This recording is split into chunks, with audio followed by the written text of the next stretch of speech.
शांति। आज इस विशेष सेशन में प्रश्न उत्तर सत्र, क्योंकि बहुतों के मन में ज्ञान योग के अतिरिक्त जितना वो मेहनत करते हैं, जितना वो चाहते हैं कि हम ज्ञान में बहुत एक्सेल करें, लेकिन फिर भी कुछ ना कुछ छोटी छोटी बातें ऐसी रह जाती हैं जो मन में लंबे टाइम तक दुविधा बनाए रखती है। तो इसके लिए जब प्रश्न इनवाइट किए गए कि जिसके मन में जो प्रश्न है वो बताएं, तो बहुतों ने बहुत अच्छे अच्छे प्रश्न पूछे हैं। बहुत सारे प्रश्न हैं, सभी का उत्तर देना संभव नहीं होगा, क्योंकि बहुत सारे बीकेज पीस ऑफ माइंड चैनल में कहीं समाधान कार्यक्रम में, कहीं किसी और कार्यक्रम में भी प्रश्न पूछते रहते हैं, लेकिन आज वो सामने बैठकर पूछ रहे हैं तो नेचुरली उन्हें अच्छा लगेगा। किसी ने बहुत पर्सनल प्रश्न भी पूछे हैं, वो इस भाव से पूछा है कि सबका कल्याण हो जाए, जिसके मन में इस तरह के संकल्प चल रहे हैं उन सभी का कल्याण हो जाएगा।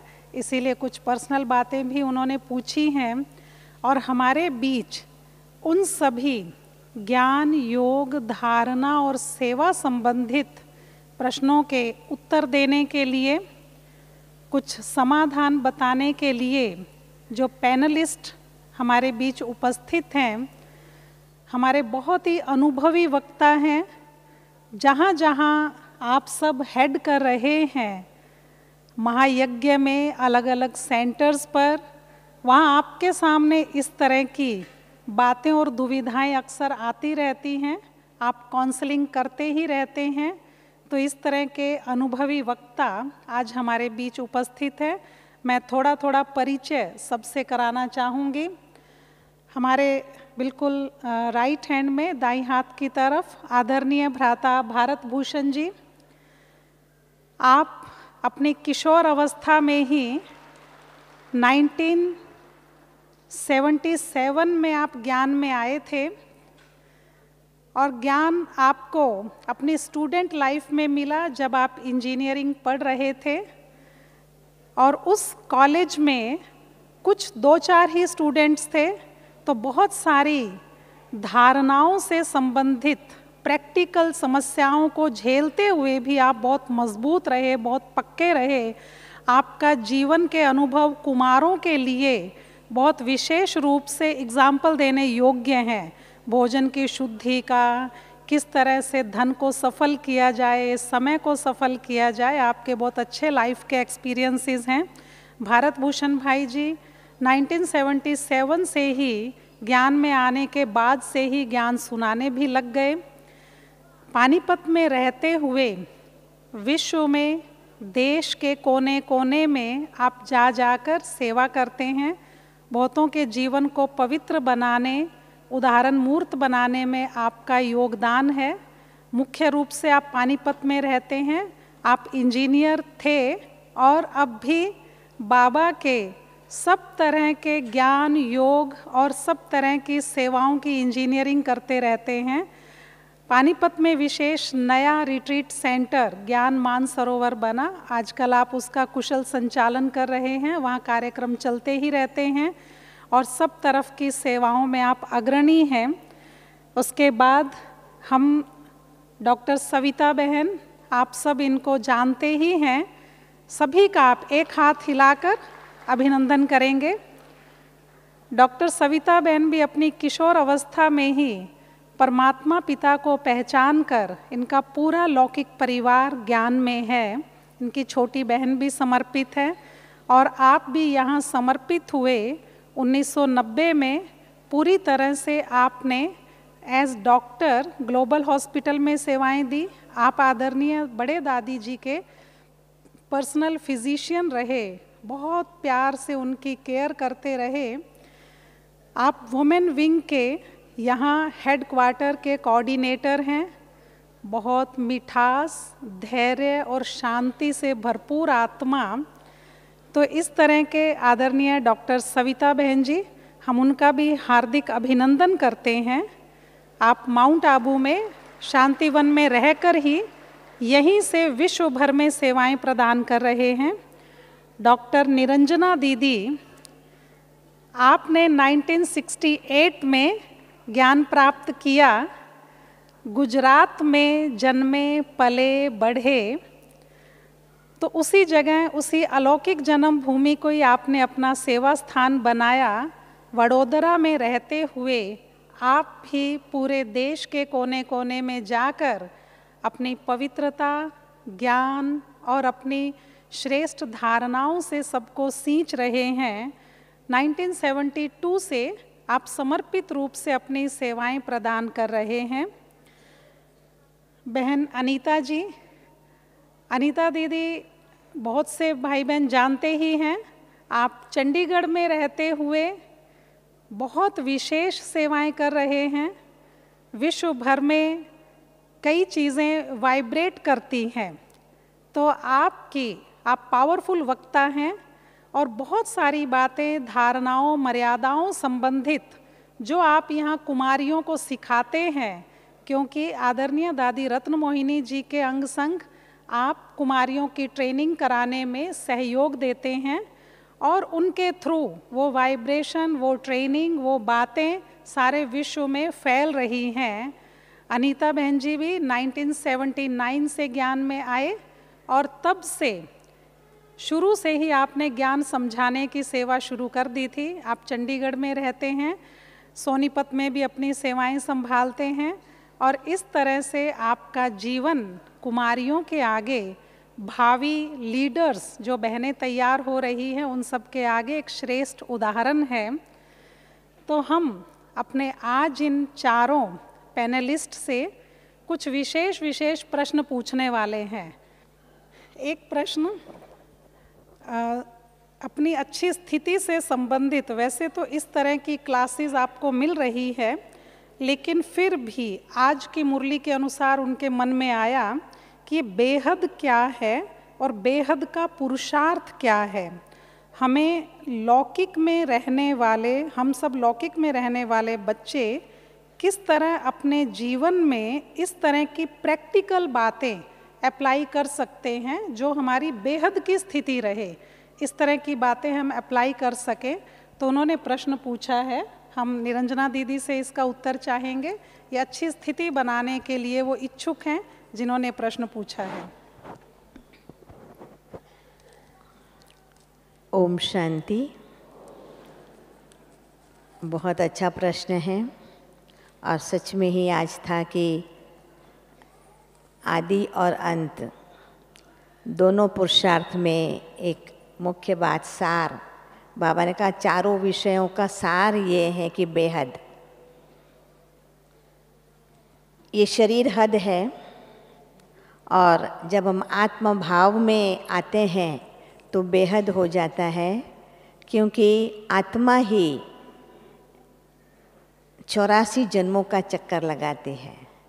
जब हम इसी जीवन का सोचते हैं तो हद की बात आती है। देह के संबंध और देह के पदार्थ वो सब हद में हैं।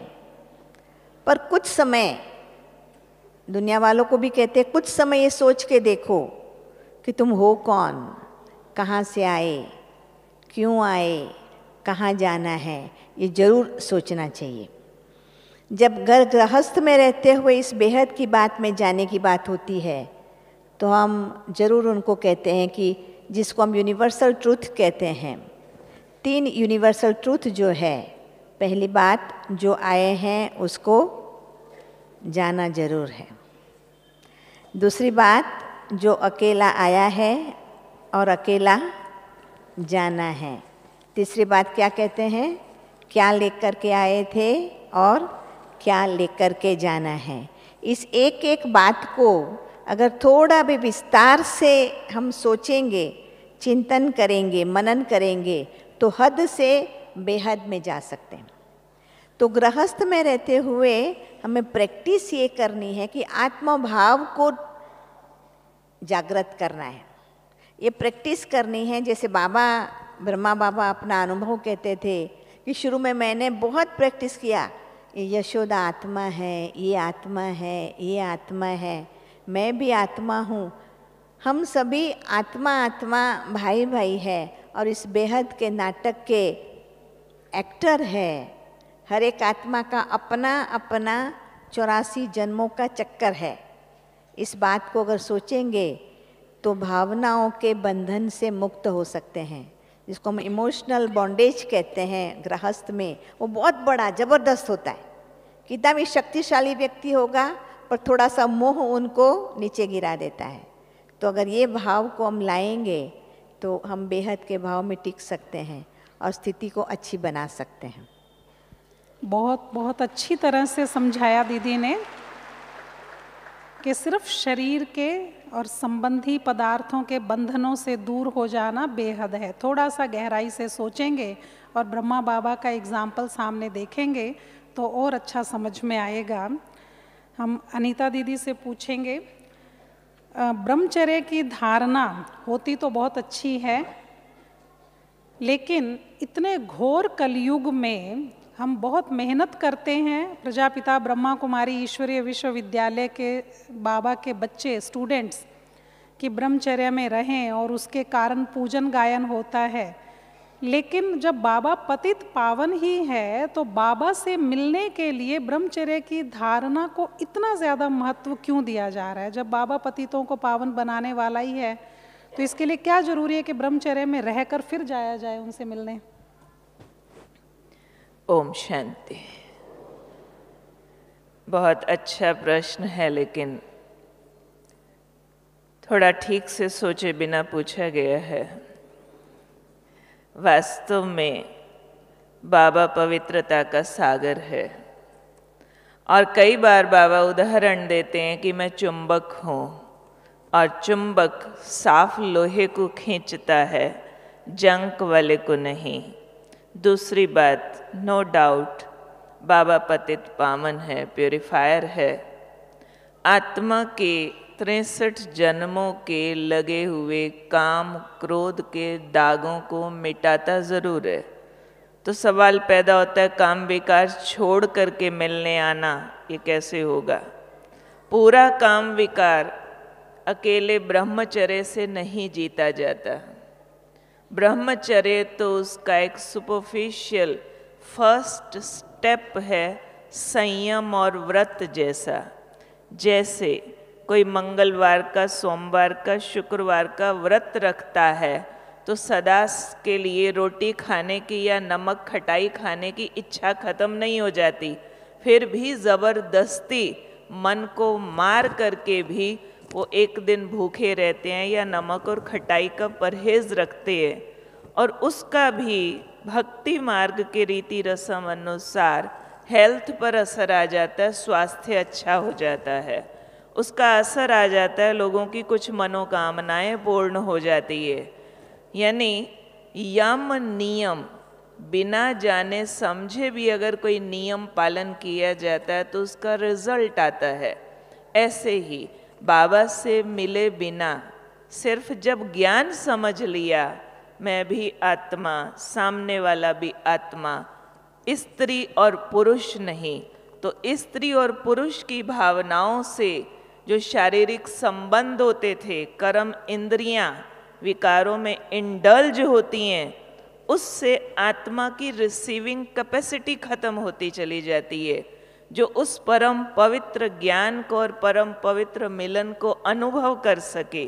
पूरा काम विकार नष्ट हुए बिना भी कोई 1 साल तक जबरदस्ती भी अपनी कर्म इंद्रियों को वश में करे, मन को कंट्रोल करे, उसका रिजल्ट इतना ज़रूर आ जाएगा। जब बाबा से नैन मुलाकात होगी तो आत्मा बिंदु समझते हुए परमात्मा परम ज्योति बिंदु से कनेक्ट हो करके उसका करंट अंदर रिसीव कर पाएंगे। अगर उतना सा भी संयम धारण करके नहीं आए तो वो मिलन का अनुभव और उसके बाद वाला प्रोसेस, संपूर्ण काम क्रोध के सारे सूक्ष्म रीतों को जीत लेना, वो संभव नहीं है। इसलिए ये एक व्रत है, एक संयम है, जिसके आगे बहुत सारी प्राप्तियां हैं। कोई भी स्कूल में कुछ व्रत, नियम, संयम, डिसिप्लिन्स, अनुशासन होता है तो ये प्रजापिता ब्रह्मा कुमारी ईश्वरीय विश्वविद्यालय का एक स्टार्टिंग डिसिप्लिन है, नॉट द लास्ट स्टेप। इसलिए इसको कंपल्सरी मानते हुए ज़रा सा भी इसमें उतार चढ़ाव किए बिना यहाँ बाबा मिलन के लिए आने के लिए ज़रूर ज़रूर ज़रूर इसको पालन करना ही चाहिए। उसके बिना प्राप्तियाँ संभव नहीं है। बहुत अच्छा। हर उत्तर पर आप जोर से ताली बजा सकते हो, क्योंकि ये विशेष बातें तो हैं ही जो आप सुन रहे हैं, और बाबा तो बड़े सिंपल तरीके से बताते हैं। जंक लगा होगा तो सुई चुंबक को चिपकेगी कैसे, तो इसीलिए जंक तो उतारना ही पड़ेगा। सिर्फ जंक उतारने से सुई एकदम ही चमक गई ये भी जरूरी नहीं है, उसके लिए फिर और मेहनत भी है। हम आदरणीय भारत भूषण भाई जी से पूछेंगे। बाबा कहते हैं जब कोई परेशानी आए, बीमारी, प्रतिकूल परिस्थिति, तो ज़्यादा से ज़्यादा योग लगाओ।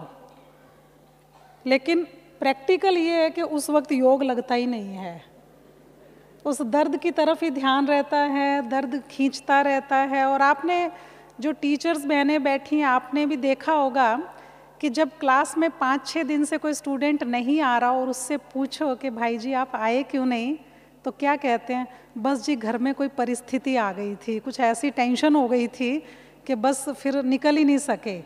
अब सोचने की बात है, जब टेंशन आए या परिस्थिति आए या बीमारी आए तो डॉक्टर के पास जाना होता है, डॉक्टर से बच के बैठना होता है। घर में बैठने से वो टेंशन, बीमारी, परिस्थिति ठीक हो जाएगी क्या? तो बल्कि टेंशन, परिस्थिति कुछ ऐसा हो तो दिन में 2 बार आना चाहिए सेंटर पर, और वो छुट्टी करके बैठ जाते हैं। तो इसीलिए क्या किया जाए, ज़्यादा से ज़्यादा योग लगाने की कोशिश करते हैं। बाबा याद आता नहीं, बीमारी की पीड़ा या कर्म भोगी याद आते हैं। तो इसको कैसे ठीक किया जाए?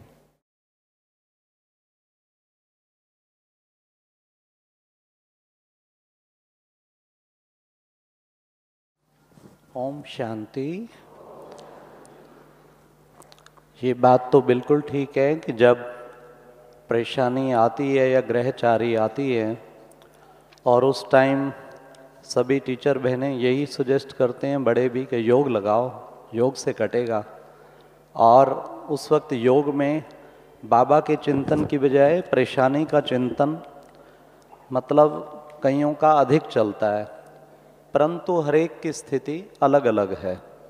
इसमें अगर हम ये दृढ़ संकल्प ले लें कि अच्छा योग करना ही है उस टाइम पे, और सॉल्यूशन ही ये है। बाबा जो कि बिगड़ी को बनाने वाला है, बाबा जो कि 1000 भुजाधारी है, क्या नहीं कर सकता बाबा, क्या नहीं कर, ये पूरा निश्चय अगर हमारा अटूट हो। योग का आधार वास्तव में निश्चय है, और वो पता लगता है परिस्थितियाँ और परेशानियों में कि हमारा निश्चय कितना है। निश्चय बुद्धि का योग और अधिक लगेगा, एकदम जुड़ जाएगा, और उसे पता है कि ये खिलौना है, कुछ नहीं है, ये नीचे और मैं ऊपर, अपना आप हो जाऊंगा। तो ये निश्चय पक्का होगा तो उस वक्त आप जरूर न्यारे प्यारे हो पाएंगे। तो ऐसा बाबा में अटूट निश्चय, अच्छी तरह गहराई से चिंतन करें, कौन है, किसके साथ, उसके आगे क्या चीज़ है, क्या परेशानी है, क्या इतना 1000 भुजाधारी बाबा क्या क्या भक्ति मार्ग में भी किस किस के क्या क्या नहीं काम किए, और मैं तो डायरेक्ट संतान हूँ। ऐसे अच्छी तरह गहराई में मंथन करके फिर दृढ़ संकल्प लेके योग में बैठें कि जरा भी व्यर्थ संकल्प नहीं चलने देना। इसमें गुलजार दादी से एक बार पूछा था, जब किसी चीज़ के प्रति हम योग करते हैं, किसी को सकाश दे रहे हैं या कोई परेशानी, तो उसमें उन्होंने कहा शुरू में जरूर आप बाबा को सुनाएं कि इसके निमित्त, फिर आपका सही योग वो है कि उस दौरान 1 घंटा योग किया, उस परेशानी का भी चिंतन ना चले। ये नहीं कि बाबा ये ठीक करेंगे ना, बाबा ऐसा करेंगे ना, नहीं, वो योग माना ही बाबा के प्यार में डूबना है बस। और उसका फिर रिजल्ट आप देखेंगे कितना अच्छा उसमें निकलता है। लेकिन फिर भी कई नए नए जिज्ञासुओं को, जिनको योग की इतनी अच्छी अनुभूति नहीं होती और इतनी दृढ़ता नहीं है, अगर ऐसा लगता है कि मेरा योग लगता ही नहीं परेशानी में, और 1 घंटा बैठा कुछ भी नहीं, 1 सेकंड 1 मिनट में नहीं टिका योग, फिर उनको थोड़ा सा वो लेना चाहिए स्पोर्ट। स्पोर्ट भिन्न भिन्न तरीके से है।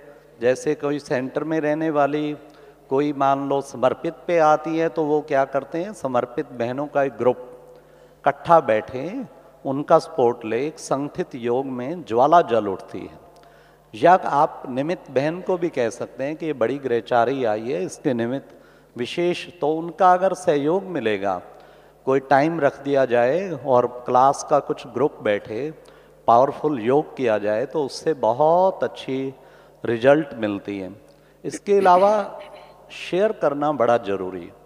बहुत जीवन की ऐसी परेशानियां देखा है कि बड़ों से शेयर करो, एकदम हल्का होके आप सॉल्व हो जाएंगे।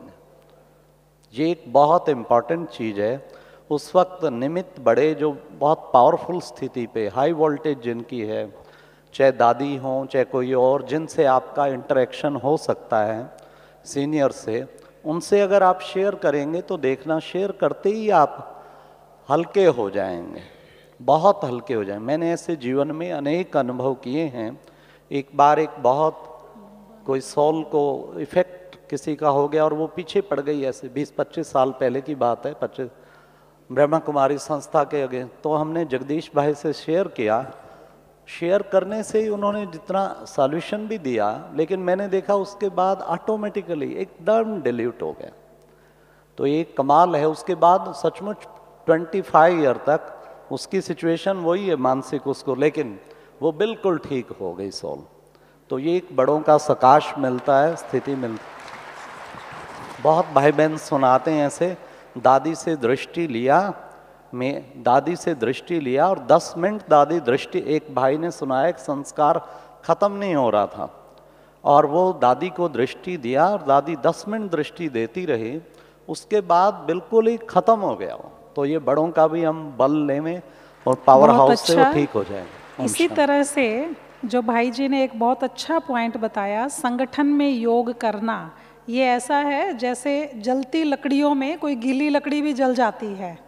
तो इसीलिए जो गीली लकड़ी है, कम योग लगाना आता है, ये योग नहीं लगता, तो वहाँ के वाइब्रेशन, वायुमंडल उसको बहुत सपोर्ट करेगा। तो आपने बहुत अच्छा उदाहरण देकर समझाया। अभी हम सविता बहन जी से एक बात पूछना चाहते हैं। किसी ने बड़ी गहराई से चिंतन करके बाबा का एक संदेश पढ़कर ये बात पूछी है और बहुतों के मन में ये प्रश्न आता है, इसलिए इसको लिया जा रहा है। मैं थोड़ा डिटेल से पढ़ती हूँ जल्दी ही। एक अव्यक्त मुरली में एक दिव्य संदेश में बाबा ने कहा कि ये अमूल्य समय जो ज्ञान गंगा में नहाने के लिए मिल रहा है, वह कभी गंवा न देना। फिर थोड़े समय में देखा कईयों ने तो स्नान किया। बाबा ने दिव्य संदेश में, अलौकिक संदेश में ये सीन दिखाया। कईयों ने तो स्नान किया, कईयों ने जल को भर कर रखा, लेकिन कुछ समय के बाद नदी ने धीरे धीरे रास्ता पलट लिया और उन जिन्होंने नहीं नहाया और ना ही भर कर रखा, वो औरों से एक एक बूंद मांग रहे थे, तड़फ रहे थे। तो बाबा ने कहा ऐसा समय आने वाला है। तो उनका प्रश्न ये है, क्या ये ऐसा ही समय चल रहा है कि बहुतों ने बहुत लंबे समय तक पालना ली अव्यक्त बाप दादा की, 12 घंटे 14 घंटे उनके पास बैठते थे, दृष्टि लेते थे, नज़दीक आते थे, टोली लेते थे, बाबा एक एक से आधा घंटे बात करते थे। फिर उसके बाद वो कम होता गया और कम होते होते यहाँ तक आ गया कि सिर्फ दृष्टि मिलती है। तो इसीलिए क्या ये यही समय है? और इससे ज़्यादा उनको जो अंदर से थोड़ा सा भय लगा, क्या ये समय भी बदल जाएगा? इसके बाद क्या होगा? क्या ऐसे अव्यक्त पालना मिल सकेगी आने वाले समय में? इतनी सी दृष्टि जितनी भी, तो आगे क्या होगा, ये इन्होंने पूछा है। तो आपने अपने अनुभव, अपने ज्ञान का जो आप भंडार के पास ही रहते हैं, तो आपने जो समझा वो अवश्य बताएं। ओम शांति। मैं समझती हूँ ये तो सभी ब्राह्मण परिवार के भाई बहनों का आज प्रश्न होगा कि जो आज हम अव्यक्त बाप दादा का पाठ देख रहे हैं वो आगे भी क्या हमें ऐसे ही मिलेगा या इसमें कुछ परिवर्तन होगा। लेकिन जो संदेश की बात कही, मैं ऐसा समझती हूँ कि अब सचमुच वो समय जो कहा कि ज्ञान की एक एक बूंद, जो पानी की बूंद की बात कही, तो उसका अर्थ तो ज्ञानामृत से ही है कि पहले बाबा ज्ञान सागर की लहरें हमने अनुभव की। जब हम साकार मुरलियाँ बाबा की सुनते हैं तो वो अनुभव होती रही। अव्यक्त बाप दादा का जब पाठ चला उस समय भी बिल्कुल ज्ञान सागर की तरह ही अनुभव होता था। बाबा घंटों मिलते थे बैठ कर के सभी भाई बहनों से। हम जानते हैं रात भर भी हम भी सामने बैठे होते थे ओम शांति भवन में, और कई बार पूरी रात जो है वो बाबा का पाठ चलता था। तो भाई बहनें थक जाते थे लेकिन बाबा नहीं थकते थे। लोग उठते थे, थोड़ा बाहर खाना खा के आते थे, घूम फिर के आते थे, बहुत लोग जाकर सो भी जाते थे, लेकिन ज़्यादातर उस पूरे दृश्य को कि भगवान हमारे सामने बैठा है उसे अपने अंदर समा लेना चाहते थे, जो भी बाबा से हमें मिल रहा है। लेकिन अभी वर्तमान में हम देख रहे हैं डायमंड हॉल में भी काफ़ी वर्षों तक वो चला, लेकिन अब जो बाबा का पाठ चलता है उसमें ज्ञान सागर का जो ज्ञान है वो बाबा पूरा दे चुके हैं हमें। तो उसके सार रूप में अब बाबा की सिर्फ वरदानी बोल हम कुछ सुनते हैं और बाबा की दृष्टि से हम निहाल होते हैं। आने वाले समय में ये पाठ क्या होगा ये तो बाबा ही जानता है। बाबा ही त्रिकालदर्शी हैं, हम सब तो अपने अपने अनुमान लगा सकते हैं, और मैं नहीं समझती कि हमें अनुमान लगाना चाहिए। आने वाले समय में बाबा का जो पाठ चला है चलेगा, सब अच्छा ही होगा, क्योंकि संगम युग कल्याणकारी युग है। बाबा ने हमें कहा है तो हर बात में कल्याण समाया है, उसमें भी हम बच्चों का ही कुछ कल्याण होगा, ऐसा ही पाठ बाबा का भविष्य में चलना है। जो मेरा विचार चला वो मैंने आपके समक्ष रखा। ओम शांति। कई चीज़ें स्वीकार करते जाएंगे तो हमें उसमें भी अच्छे से अच्छे पुरुषार्थ करने की विधि बाबा टच करता रहेगा। जो बाबा के सामने अभी भी एकदम अंतर्मुखी अशरीरी होकर बैठते हैं उन्हें इस पाठ से भी बहुत अच्छी टचिंग होती ही है। एक भाई ने शायद अभी नया ही कोर्स किया होगा, बड़ा सिंपल सा प्रश्न पूछा है, अगर 5000 वर्ष में सारा ड्रामा बाबा के हाथ में है तो मूर्ति पूजा या भक्ति या अपराध रेप आदि इस सब के लिए कौन जिम्मेवार है, कर्म या ड्रामा? इससे रिलेटेड बहुत सारी उनको क्लासेस यहाँ मिल रही हैं और वो समझ सकते हैं कि कर्म करने से ड्रामा बनता है, और जैसा कर्म वो कर चुका है वो ड्रामा देख भी रहा है ना। तो इस तरह का ड्रामा वो देख रहे हैं, थोड़ा सा भी चिंतन करेंगे तो इसके बहुत अच्छे उत्तर उनको अपने आप मिल जाएंगे। फिर उन्होंने पूछा अगर सतयुग में आयु 150 वर्ष है और जन्म 8 है तो ये 1250 वर्ष कैसे हुए? तो 1200 वर्ष तो हो गए, 1200 वर्ष तो हुए हैं, लेकिन ऐसा कोई बिल्कुल लकीर नहीं खींची हुई है कि 150 वर्ष जिस दिन पूरा होगा उसी दिन वो आत्मा आंख बंद कर लेगी, निकल जाएगी शरीर से। ऐसा नहीं है, क्योंकि बाबा ने कहा वहाँ विधवा नहीं होते, तो इसका मतलब है कोई तो 5-6 साल बड़ा या छोटा होगा ही ना। तो इसीलिए ये 140 और 150 वर्ष के बीच में देह त्याग कर सकते हैं, ऐसा कोई ये एवरेज है, ये 150 वर्ष एवरेज है। हो सकता है कोई 2 साल ज़्यादा भी जिए, 2 साल कम भी जिए, तो इसके बारे में प्रश्न उठाना मेरे ख्याल से तो उचित नहीं है। बाकी बाबा आपको साक्षात्कार अवश्य कराएगा। अभी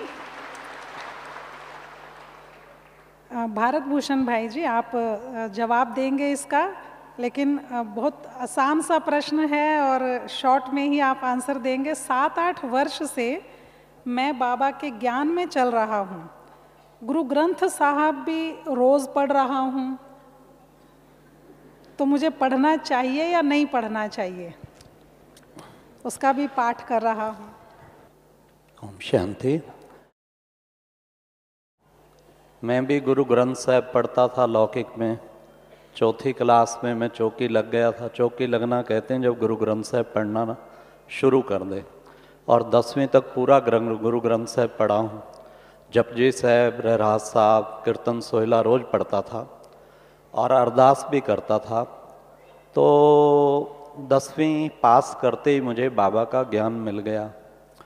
तो ईश्वरीय ज्ञान, क्योंकि एक गुरु ग्रंथ साहब में काफ़ी ईश्वरीय ज्ञान से सिमिलरिटीज़ हैं, तो सिमिलरिटीज होने के कारण मतलब सारा का सारा 7 डे कोर्स गुरु ग्रंथ साहब से आप बिल्कुल निकाल सकते हैं। उसकी ऐसी तुकें हैं। तो क्योंकि बेस तो बना हुआ था, पहले समझ नहीं आती थी, बहुत जल्दी जल्दी फटाफट टाइम पे सामने रख के हम जपजी साहब पढ़ते थे, ओमकार सतरम कर्ता पुरुष निर्भय फटाफट। लेकिन अब इसके बाद जिस भी भाई ने प्रश्न पूछा है कि मैं अभी भी पढ़ता हूँ, खैर मैं उसके बाद पढ़ना क्यों छोड़ा, क्योंकि गुरु ग्रंथ साहब में ये लिखा हुआ है। काफ़ी चीज़ें ऐसी मिली जिसमें एक तो ये है, पढ़ पढ़ गड्डी लदिए, पढ़ पढ़ बदिए पार, अमला ने होणगे बेड़े पार, जात किसे पूछनी नहीं। पढ़ पढ़ के चाहे आप गाड़ियाँ भर लो, कितना भी कुछ कर लो, लेकिन अमल करने से बेड़ा पार होगा। गुरु ग्रंथ साहब की मान लो तुक है, श्वास श्वास सिमरो गोविंदा, मन अंतर की उतरे चिंता। अब केवल पढ़ते ही रहें तो सुमरेंगे कब? सुमरेंगे कब? मतलब श्वास श्वास तुम उस शिव बाबा को याद करो, एक ओमकार को याद करो, लेकिन वो कब करेंगे? रोजाना पढ़ दें, उसका यूज़ क्या है? चलो वो एक थ्योरी थी, MBBS की पढ़ाई पढ़ी, एक थ्योरी, और डॉक्टर फिर प्रैक्टिकल करे ही ना, और वो पढ़ता ही रहे किताबें जीवन भर, और पेशेंट का वो ट्रीटमेंट ना करे, सारा कुछ उस अनुसार ना करे, तो उसका फिर यूज़ क्या? इसलिए अच्छी बात है आपने पढ़ा शुरू में, लेकिन श्री गुरु नानक देव जी भी उसी से खुश होंगे जो उस पर अमल करेगा, ना कि केवल पढ़ने वाले से। इसी तरह मान लो लिखा है, पंच दूत तो वश किता, काल कंटक मारया, 5 विकारों पर विजय प्राप्त करने की बात की है। तो विजय कब प्राप्त करेंगे? खाली पढ़ने से तो खुश नहीं होने वाले। श्री गुरु नानक देव जी भी नहीं खुश होने वाले, कोई भी नहीं खुश होने वाला। इसलिए असली चीज़ है उसको धारण करना। मैं समझता हूँ अगर धारण करेंगे वो ज़्यादा अच्छा होगा, और ईश्वरीय ज्ञान में धारणा पे ही जोर है सबसे ज़्यादा। ओम शांति। बहुत अच्छा। एक कुमारी ने बहुत अच्छा प्रश्न पूछा है। मैं ज्ञान में हूँ और बहुत अच्छा ज्ञान समझ में आया, बाबा से प्यार भी करती हूँ, क्योंकि बहुत सबका ये ऐसा एक्सपीरियंस, कईयों का एक्सपीरियंस और कईयों की ये थोड़ी सी समस्या या दुविधा हो सकती है। इसीलिए इसका आंसर मैं अनीता दीदी से जानना चाहूँगी। तो वो चाहती ये हैं कि 10 साल से मेरी किसी से दोस्ती है जो उनके साथ स्टूडेंट पढ़ता था, और उसके बाद वो जॉब में भी आ गया है और वो विदेश भी चला गया है, और वो बहुत अच्छी आत्मा है और मेरी उनसे बहुत अच्छी दोस्ती भी है। और वो ये चाहता है कि हम आपस में विवाह करें, और वो पूरी लाइफ सेलिब्रेट रहने के लिए प्रॉमिस भी कर रहा है। तो मुझे बताइए कि कहीं ऐसा तो नहीं होगा अगर मैं शादी करूं और मैं बाबा से दूर हो जाऊं, तो मुझे विवाह करना चाहिए या नहीं करना चाहिए? मैं दुविधा में हूँ। ये बहुत पावरफुल आत्मा है जिसने सबके बीच में ऐसा प्रश्न पूछा। बहुत पढ़ी लिखी है, पूरा बहुत अच्छी इंग्लिश में ये प्रश्न लिखा हुआ है, और वो समझदार भी हैं, लेकिन हो सकता है उनके बहाने कईयों के मन में ये दुविधा हो जो ठीक हो जाए। तो क्या करना चाहिए? आप अपना बाबा की तरफ से टच करके आप अपना विचार बताएं प्लीज़। ऐसा कहा। ये प्रश्न एक कुमारी का भी है, कई माँ बाप का भी होता है, कई कुमारों का भी होता है, और बिल्कुल फेल होने वाला क्वेश्चन है। इस संकल्प को जड़ से समाप्त कर देना चाहिए, क्योंकि बाबा कभी कभार मुरलियों में गंधर्वी विवाह की चर्चा किया करते हैं। कोई कुमार को कुमारी को इतना कड़ा बंधन हो तो उनको फिर बाबा राय देते थे, चलो आपस में मिलके रहो और कंपेनियन होकर रहना। विदेश के भी कई लोगों का बाबा उदाहरण देते हैं कि कंपेनियन होकर के रहते हैं। कोई कोई यज्ञ में ऐसे मिसाल भी हैं जिनका गंधर्वी विवाह बाबा ने स्वयं करवाया। शुक्ला दीदी, हमारे दिल्ली हरिनगर वाले सुंदरलाल भाई जी, वो इसका मिसाल हैं। लेकिन अब समय बदल गया है और अब पहली बात तो उस तरह के कड़े बंधन आते ही नहीं हैं। मॉडर्न ज़माना है, लड़के और लड़की को अपना साथी चूज करने का न सिर्फ अधिकार मिला हुआ है, लेकिन अनाधिकार के रूप में ये सब सोसाइटी में चल रहा है। बिना अधिकार के भी लड़के लड़की अपने आप शादी कर लिया करते हैं। ज़बरदस्ती कोई माँ बाप लड़की की या लड़के की कर दें, वो ज़माना ही चला गया है। और जहाँ तक इस कुमारी का सवाल है, साफ समझ में आ रहा है इसका कोई बंधन नहीं है। कोई माँ बाप इसको रोकते हों ज्ञान में चलने में या शादी न करने में, ऐसा कुछ मुद्दा उठाया नहीं है। और अगर ये समझ रही है कि उसके साथ ही अगला जीवन बिताया जाए तो ये बहुत बड़ा माया का सोने का हिरण उसके सामने आ रहा है, उससे ज़्यादा कुछ भी नहीं है। क्योंकि बाबा ने कहा हुआ है मुरलियों में, बच्चे देह सहित देह के सब संबंधों को भूल। जो ऑलरेडी संबंधी बन चुके हैं उनको भी भूल, देह को भी भूल, और ये नया संबंध पैदा करके तो भूल तो छोड़, मरने वाली बात है। सीधा मौत के कुएं में कूदना हो तो ज़रूर जाएं, वरना इस बात में कुछ नहीं रखा है सिवाय भटकने के। हमारे आँखों देखे 90% इस तरह के केसेस सिर्फ फेलियर होते हैं। आज कहते हैं हम कंपेनियन होकर रहेंगे, कल को पतित बनते हैं दिस वे और दैट वे, भटक करके पवित्रता गंवा करके 2, 4, 8, 10 साल बाद फिर मुंह लटका करके वापस ज्ञान में आ जाते हैं। क्या करें जी, पतित बन गए। उनको ये पतित बनना भी छोटी बात लगती है, क्योंकि इस तरह का अट्रैक्शन कि 10 साल से दोस्ती है, विदेश में रहता है, सारी उम्र उसी के साथ रहूं, ये सिर्फ अट्रैक्शन भी ब्रह्मचर्य का खंडन ही है। अगर संकल्प भी आया है तो कदम उठाना और उसके बाद फिजिकली पवित्र भी रहे तो भी पवित्रता के पूरे मार्क्स मिलने वाले नहीं, क्योंकि जीवन एक दूसरे पर कुर्बान हुआ, न कि भगवान पर कुर्बान हुआ।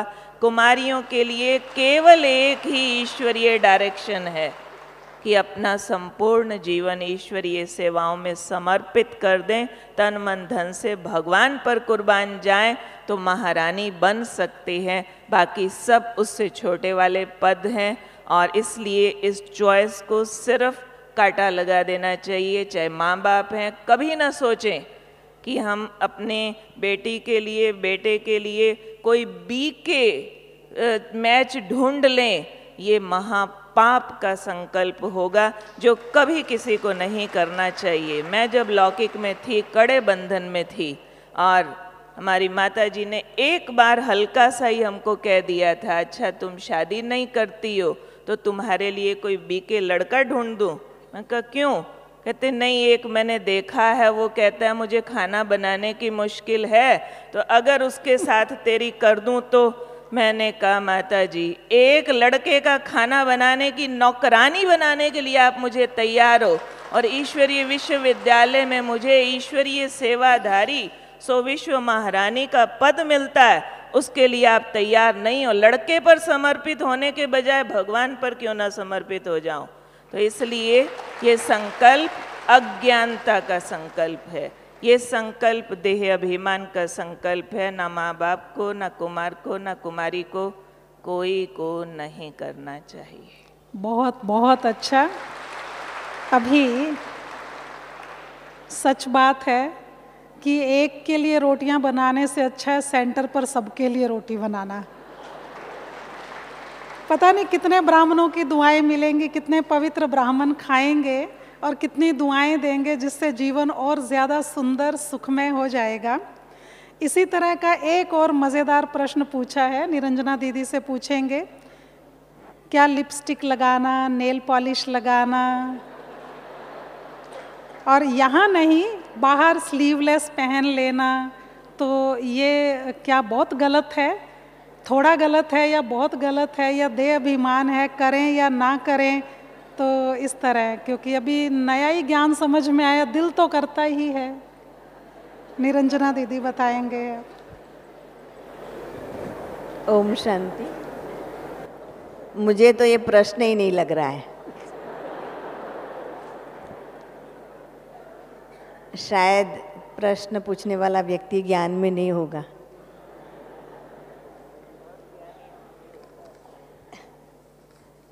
क्योंकि लिपस्टिक अगर हम लगाएं, खुद तो देखेंगे नहीं तो किसके लिए? डेफिनेटली ये और किसी का ध्यान अपनी ओर खिंचवाने के लिए। और आत्मा को तो लिपस्टिक लगती नहीं। किसको लगती है? शरीर को लगती है।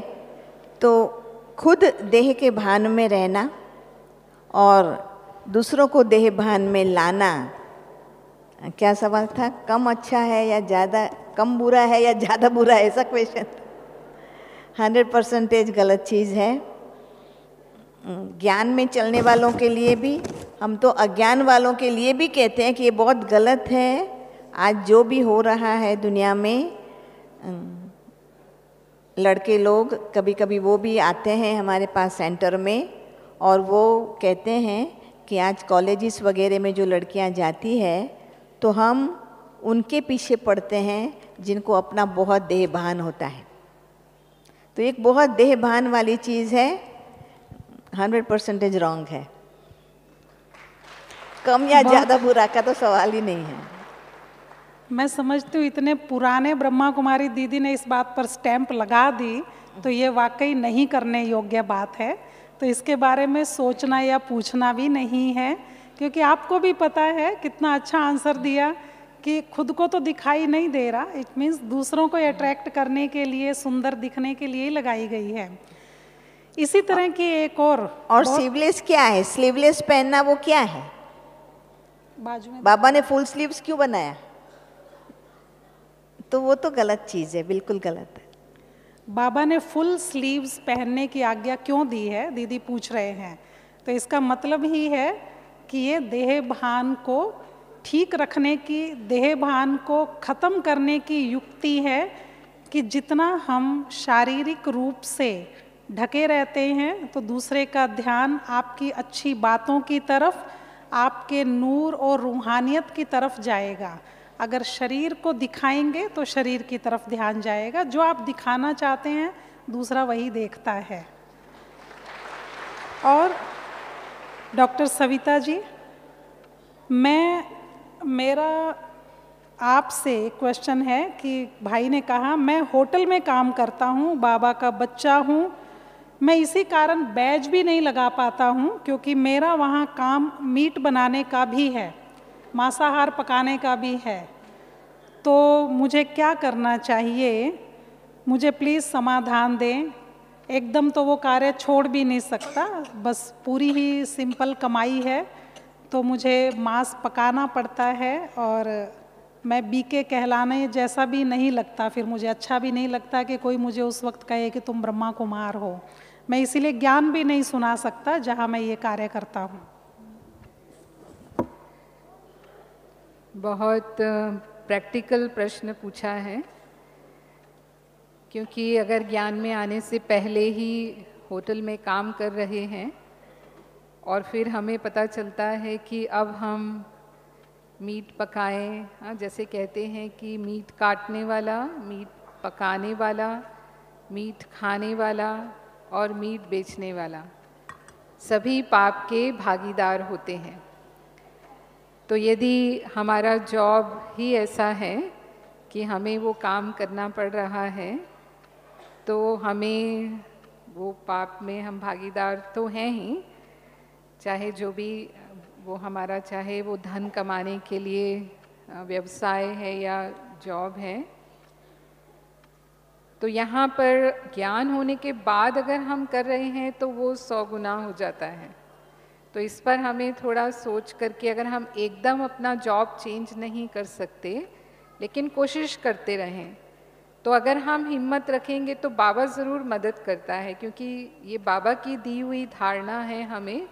और अगर हम बाबा की श्रीमत पालन करने का दृढ़ संकल्प करते हैं कि हाँ, अब हमें ये समझ आ गई कि हमें ये तमो प्रधान बिजनेस या जॉब नहीं करना है, और यदि हम उसमें रहते हैं तो हमारी स्थिति भी खराब होती है, क्योंकि उस खाने के वाइब्रेशंस भी तमो प्रधान हैं, और जिनको हम खिला रहे हैं उनके भी निमित्त हम बन जाते हैं, तो वो भी हमारे ऊपर आता है। तो कोशिश करके अपना जॉब चेंज करने का प्रयास करना ही चाहिए, मैं ऐसी राय दूंगी।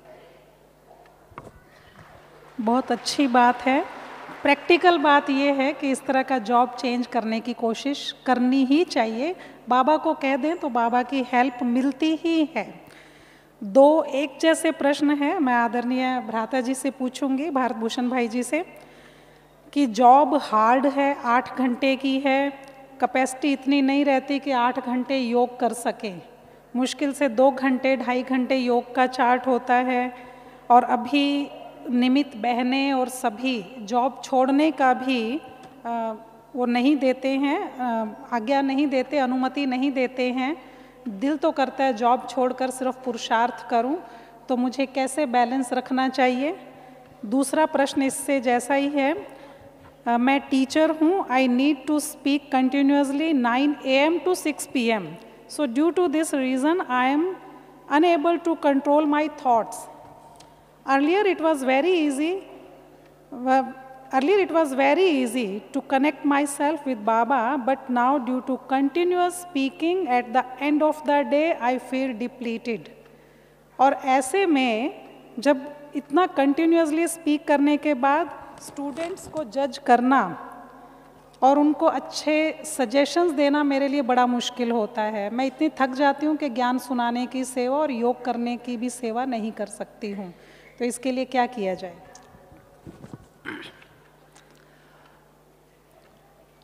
ये अधिकतर जो हमारे यंगस्टर हैं, उनके कोई सॉफ्टवेयर इंजीनियर है, जो कोई कुछ है, मतलब काफ़ी घंटे जॉब होता है, और इधर बाबा की मुरली जब सुनते हैं बच्चे, याद पर ही सारा मदार है, याद की यात्रा है। और जो भट्ठी कराते हैं वो भी कहते हैं योग के बिना तो उद्धार होना ही नहीं, और कोशिश करो अपना 8 घंटा याद का चार्ट बनाओ। तो उसमें कई बार कन्फ्लिक्ट कईयों के माइंड में चलता है। तो इसमें ये है, जिनका जॉब बहुत ही ऐसा है भाई 12 घंटा का है और अधिक है, कईयों का ऐसा भी है बहुत, और केवल धन के कारण पैकेज बहुत अच्छा है, इस कारण वो इतना डिफ़िकल्ट जॉब उन्होंने बनाया हुआ है।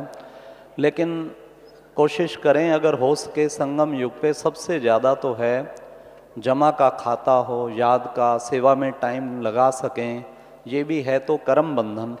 हमारी कितनी बहनें, कितने भाई बड़ी जॉब छोड़ के, डॉक्टर सुविता हैं देखो, MBBS हैं, कईयों ने छोड़ के बाबा की सेवा में लगे हैं। अब छोड़ने की तो आज्ञा नहीं है, सचमुच सब छोड़ के आ जाएं, लेकिन कोशिश करनी चाहिए। कई बार अगर अपॉर्चुनिटी है और कुछ नेचर ऑफ जॉब ऐसा है जिसमें कुछ टाइम लिमिट 8 घंटा जो बाबा कहते लौकिक कार्य में दें, इतना ही होवे तो अच्छा है। लेकिन फिर भी किसी को करना ही पड़ रहा है, तो वास्तव में जॉब इतनी बड़ी बाधा नहीं होती है। कई बाबा के बच्चों के अनुभव सुनते हैं, बीच में जॉब में वो हर घंटे 5 मिनट बड़ी पावरफुल स्टेज पे टिकते हैं, जिसे ट्रैफिक कंट्रोल हम कहते हैं। और साइकोलॉजी भी ये कहती है कि कितना भी बुद्धि का काम हो, मैक्सिमम 20% 25% वहाँ मैक्सिमम, बाकी इंटेलेक्ट जो है ना वो हम यूज़ कर सकते हैं। ऐसा नहीं है कि उसमें रहते हुए बाबा की याद में नहीं रह सकते, हम रह सकते हैं। और रही बात जो बैठ के आप 2 घंटा भी कर पाते हैं, अमृत वेला कर पाते हैं, रात को सोते टाइम भी कर पाते हैं, तो वो 2 घंटा भी अगर पावरफुल करें, बहुत शक्तिशाली करें, तो वो भी आपका बैलेंस काफ़ी बन जाएगा। और फिर संडे वाले दिन मिलता है तो वहाँ गैलप करें। कभी कोई टाइम मिलता है, आप माउंट आबू आ रहे हैं, कहीं आ रहे हैं, उसमें समय मिलता है तो उस वक्त गैलप करें। उस वक्त बहुत अच्छा टाइम होता है। ट्रैवलिंग समय में आप 8 घंटा भी योग कर सकते हैं, जो आपकी इच्छा है, स्पेशल सिटिंग योग। तो ये है हमारा planning. Where there is will there is a way. अगर आपको तड़फ अच्छी होगी तो बाबा कई तरीके देगा, कहीं ऐसा आपका वो बन जाएगा जिससे आप अच्छा योग कर पाएंगे। रही बात दूसरे प्रश्न की, जो स्पीकिंग काफ़ी करनी पड़ती है, तो बाबा हमेशा कहते हैं भिन्न भिन्न तूफान को भी बच्चे तोहफा बना दो। तो स्टूडेंट तो हमारे हाथ में होते हैं। किसी भी टॉपिक को हम सब्जेक्ट मैटर भले पढ़ाएं, लेकिन इस चीज़ को कोई भी बुरा नहीं मानता कि 5-7 मिनट आप उन्हें कुछ अच्छी चीज़ भी सुनाएं, वैल्यूज़ भी सुनाएं, कोई जो उनके जीवन के लिए भी। और 3-4 मिनट कहीं कभी कभी कहीं स्कूलों के टीचर हमें सुनाते हैं, हम साइलेंस का अनुभव कराते हैं, बड़े खुश होते हैं बच्चे। तो ये हमारे ऊपर है लगातार।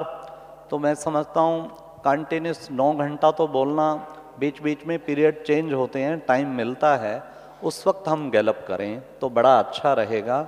उससे हम स्थिति अपनी अच्छी बना सकते हैं। बहुत अच्छा। बीच बीच में साइलेंस का अनुभव करना और योग करवाना स्टूडेंट्स को भी, तो इससे उन पर भी अच्छा इम्प्रेशन पड़ेगा और आपकी बैटरी भी चार्ज हो जाएगी। इसी तरह जॉब करने वाले भाई को भी आपने आंसर दिया। लास्ट प्रश्न ये है निरंजना दीदी से कि युगल सहित ज्ञान में हूँ, पवित्रता का संकल्प है, शुरू से ही पवित्र रह रहे हैं, पवित्रता की धारणा है। कई बार ये संकल्प आता है कि एक बच्ची को गोद लिया जाए, ताकि उसका युगल का भी ये मानना है कि फिर ऑफिस में, हम दोनों जॉब करते हैं तो ऑफिस में कोई पूछने वाले होते हैं, तो उनको बार बार ऐसे प्रश्नों का सामना ना करना पड़े और हम उसकी सेवा भी कर सकें, रूहानी सेवा, लौकिक और अलौकिक दोनों सेवा उस बच्ची की कर सकें। तो आपके विचार से क्या ये संकल्प ठीक है कि हम बच्ची को गोद लेकर उसकी पालना करें और सेवा करें?